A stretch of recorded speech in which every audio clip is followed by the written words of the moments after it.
Yeah, I mean, I haven't played a game in 6 weeks, and no contact, no 5-on-5. I've been doing a bunch of individual workouts and a lot of running, trying to keep my my heart rate going, my conditioning going, and for my first game in 6 weeks, I felt okay.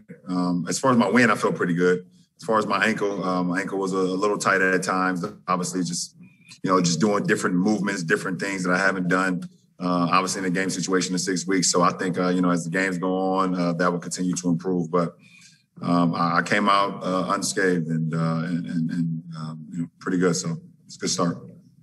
Yeah, Frank talked about for the team, obviously a frustrating loss. I just wondered what you saw that you think is most that you guys most have to focus on as you build up towards the playoffs here, these final 9 games. I mean, obviously it's on both sides of the floor. I think obviously our turnovers, hindered us a lot in the fourth quarter. But also, we gave up some really good looks for them in the fourth quarter. And we had a 10-point lead at one point. We let that dwindle down, and we got to do a better job of that. Dave? LeBron, welcome back. It seems like so long ago when you guys were 21-6, and it looked like a defending championship run was, like in the cards, everything moving in the right direction. Now where you guys stand with working in the 2 new pieces, working you and AD back, what is it going to take to kind of get that same type of feeling, that same type of confidence, that same type of rhythm to be when the games tip off of the playoffs, to be in that same type of place? Well, minutes on the floor helps. The more minutes that we get on the floor with our full unit now that we have will only help us, and wins as well. But we can learn a lot in our losses. So, we got to continue to get better. We are working in, like you said, 2 new pieces in Drummond and, and Ben. And then we also working in, 2 new pieces that was already here, myself and AD, so to the fold. So, every opportunity, like you said, film sessions and shoot arounds, and it's not much practice time, obviously, but the games, we got to get better from it. Bill? LeBron, Frank said before the game that he really feels like, for his own personal comfort level, this is not really enough time to do all the things you guys need to do before the playoffs in terms of reintegrating and all of that. How much do you think you guys can accomplish in these final 9 games, and what do you think is just going to end up on the cutting room floor because of how much time is left? I mean, it sounds so weird, Bill, what you're just saying. It's only 9 games left. It's just been a hell of a season, obviously, and everything has felt so rushed. It's a game every other day, or it's a game, back to backs.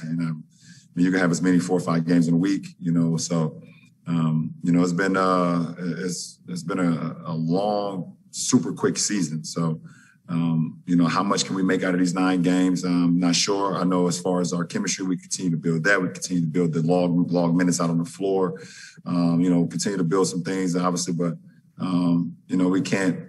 It's just a different season. For not only for us, but for a lot of teams. But we look forward to the challenge. I mean, it is what it is. This is the season, and we got to make the most of it. Kyle? Hey, LeBron. A little surprising to see you in the Red Sox hat. I know why you're wearing it, but a little jarring. 2 questions for you, if you would. One, the Lakers had lost 4 or 5 before tonight.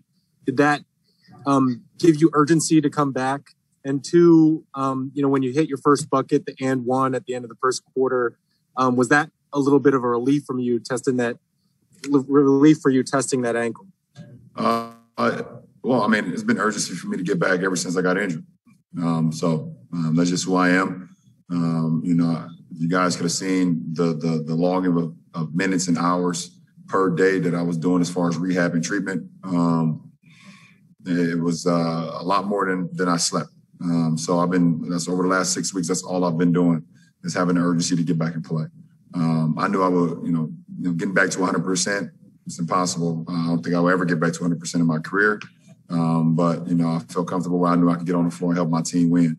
2, that play I was able to push off my right ankle, going left and the ankle that was hurt, and be able to, get a good step on a really good defender and then finish at the rim. So, that was a good step, for me mentally.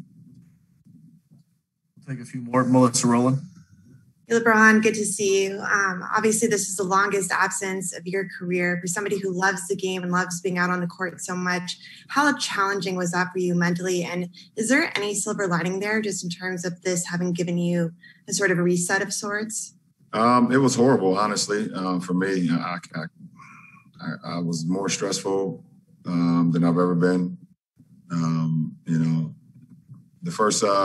I would say the first, couple of weeks was pretty good because, I wasn't allowed to travel much, or I didn't travel much, as the injury and the swelling was happening with my ankle. So I kind of stayed at home and, didn't go on a couple of road trips with our team. I was able to stay home, be with my family. So that was very rewarding. But as far as like watching the games and not being able to play and, or sitting on the bench and, knowing that you couldn't make you can't make much of a difference, it was very stressful. So, but I'm happy I'm playing now, so a little stress relief. Mark Medina. LeBron, welcome back. I know last year the season restarts, obviously some different players on that team in different circumstances, but to what extent do you think you and some of the other players can draw from that experience, just knowing you guys had to deal with a long stoppage in play and trying to get the chemistry going before the playoffs started? Yeah, I mean, every season is its own challenge, and obviously, the experience of last year is totally different from what's going on this year. But we can hang our hats on knowing how we can perform in the postseason. We have a lot of guys that return from our postseason team, even though we have some big guys that they're in other places now. We have a lot of experience, in the postseason, on how to make a run, how to handle adversity, and we can always hang our hat on that. Will it result in wins? That's for us. The game is played in between the four lines and not on experience or on paper and things of that nature. Got to go out and do it too, but you can always go back and use some of those for some times where you just feel like, okay, can I do this or can I not? Last one, Rachel Nichols. Hey, LeBron, welcome back. Just wondering, when you are sitting out injured like that, how do you mentally sort of watch the games? We saw you on the sideline week after week. Do you kind of put yourself in on different plays, or is it more just absorbing what the different guys on the court are doing? I do it from both perspectives. I do it from a sense of, giving my voice to what was going on the floor for my teammates. Okay, this is what I saw, whatever. This is what I think we can exploit. This is the mistakes we made. And then on the other side, I put myself in a position to say, okay, this is the play I would have made. If I was in that position, I would have made that play. How I could affect the game in that way.